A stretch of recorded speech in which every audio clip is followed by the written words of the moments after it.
L'inauguration de la Villa des Orchidées a eu lieu le 20 octobre dernier. Cette résidence pour personnes retraitées qui vise à assurer une retraite autonome aux aînés.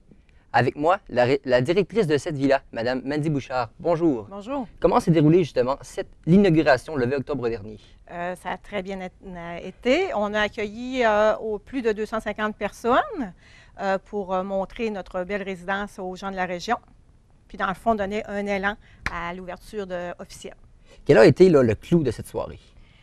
Le clou, je dirais plus un montage qu'on a fait sur les réalisations du propriétaire, M. Cajetan Bouchard. OK. Sinon, qu'est-ce qui a été apprécié là, par les gens qui étaient présents pour l'événement? Tout.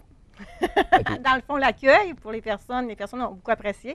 On a invité les fournisseurs, les personnes de près ou de loin qui ont aidé à bâtir la résidence, la Villa des Orchidées, ceux qui y travaillent. Et puis, on a offert un goûter dînatoire. Après ça, c'était suivi d'un spectacle de magiciens. OK. Et après ça, comme je vous dis, le montage là, des réalisations de M. Bouchard depuis qu'il est dans le métier de construction. On sait que la résidence est ouverte depuis décembre dernier. Pourquoi avoir attendu justement en octobre cette année pour en faire l'inauguration? En fait, parce que quand on a ouvert le 5 décembre 2010, la résidence n'était pas complétée à 100 %. Alors, on a centralisé nos résidents, nos premiers résidents, dans une aile qui était totalement finie. On a pris même un 3,5 pour faire cuisine, salle à manger, pour que les gens, ce soit familial, les gens se sentent bien, que ce soit sécuritaire. Et puis, au fur et à mesure que la réalisation s'est complétée de la résidence, on les a aidés à déménager dans leur appartement qu'ils avaient loué au départ. Et puis, c'est ça, la construction de la salle à manger. On a finalisé avec les aires communes au sous-sol, parce que tout est centralisé, les aires communes au sous-sol, pour les activités, pour ne pas déranger le bien-être de nos résidents. Parfait. Et si vous aviez adressé là, un bilan de cette première année, serait-il positif et pourquoi? Positif, oui.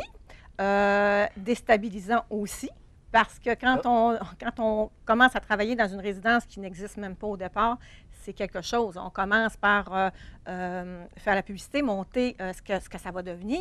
La réalité d'une résidence, mais elle n'est même pas là. Moi, j'ai connu ça. J'étais sur le chantier de construction. J'étais dans la roulotte de construction. J'ai commencé dans la roulotte avec le contremaître. Et puis, c'est ça. On a vu la construction se faire de jour en jour. Mais à travers ça, il fallait faire la documentation, donner un sens à cette résidence-là, une ligne de pensée. La publicité, voir la publicité aussi, la faire connaître, faire le tour des clubs de l'âge d'or, des clubs de retraités, présenter notre projet. Parce que dans le fond, il faut penser qu'une nouvelle résidence, c'est un travail de longue haleine. Non. On n'est pas dans le circuit de résidence en partant. C'est un travail qu'on continue même aujourd'hui à faire. Alors, c'est pour ça que je dis que c'est déstabilisant, mais mon Dieu, combien positif aussi. Là. Parfait. Et qu'est-ce que la Villa des Orchidées? Donc, il y a combien d'appartements? C'est pour quel genre de personnes? Bon, la Villa des Orchidées se définit comme une résidence pour personnes retraitées autonomes. Okay. On ne peut pas dire que c'est des personnes âgées, parce que moi, j'ai des gens qui habitent chez moi qui ont 60 ans. Okay. Et pour moi, 60 ans, c'est vraiment pas âgé. C'est un nouveau concept, dans le fond, que je pense que dans le futur, les gens vont adopter ces concepts condos de qualité, mais qu'on peut recevoir des services sur place. Les services, on parle de services de soins de santé, de la salle à manger, de la cuisine, de l'alimentaire. Ça peut être les activités qui peuvent quand même participer, mais s'ils ne veulent pas, ils ne sont pas obligés. La sécurité est très importante, c'est ça que les gens recherchent au départ, et ça, on l'offre amplement. Système de caméra, intercom, surveillance à l'entrée, gicleur, ils ont tout ça sur place. Quels sont plus précisément là, les moyens que vous prenez pour que ces personnes, justement, qui sont autonomes, le soient encore dans la résidence? Ça, c'est un défi de tous les jours. Parce que, pour commencer, les gens qui viennent demeurer en résidence pensent qu'ils sont âgés, alors qu'ils sont peut-être à bout de vie.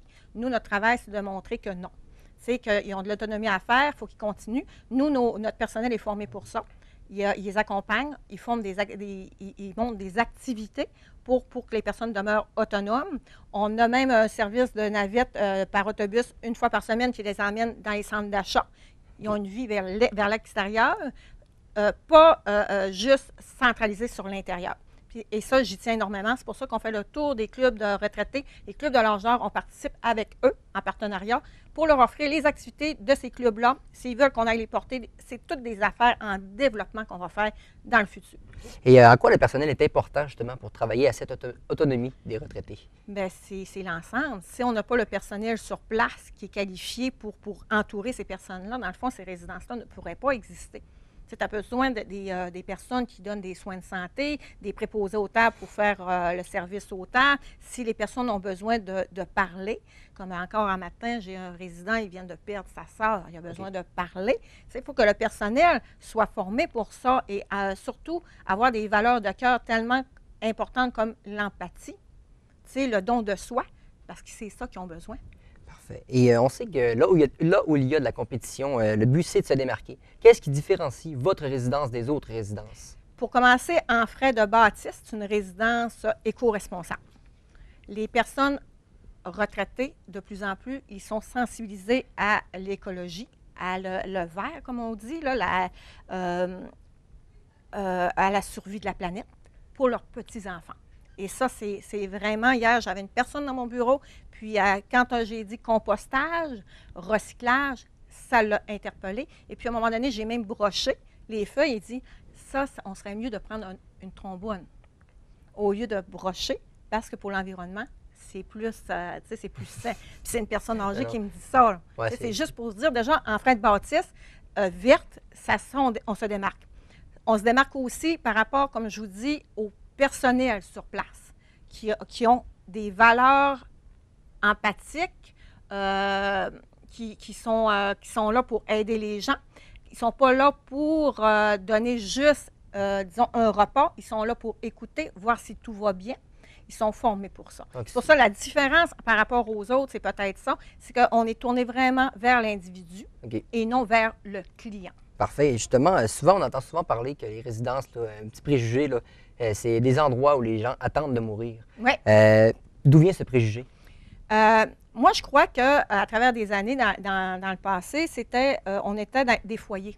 Des foyers, c'était des mouroirs pour eux. Ça, c'est vraiment, les familles étaient vraiment plus capables de prendre soin de leurs personnes âgées et ils allaient les porter dans ces endroits-là pour mourir. C'est ça qu'on démystifie de plus en plus parce qu'il faut se le dire, c'est pas vieux le concept des résidences personnes retraitées. C'est quand même relativement jeune. Et ça, c'est le travail qu'on a encore à faire aujourd'hui, de dire, écoutez, c'est des condos, c'est des appartements avec service, c'est un milieu de vie que vous allez être bien. Et même les gens rajeunissent quand ils viennent habiter chez nous. Justement, ils se sentent en sécurité et puis ils sentent qu'ils ne sont pas enfermés pour mourir là. Ils prennent un deuxième souffle. Parfait. Donc, merci beaucoup à Mandy Bouchard, qui, je le rappelle, est directrice de la Villa des Orchidées située sur la Saint-Dominique à Jonquière. Pour ceux qui veulent plus d'informations, n'hésitez pas à visiter le site internet www.villadesorchidées.com. Merci beaucoup, Mandy. Ça m'a fait plaisir. Au revoir.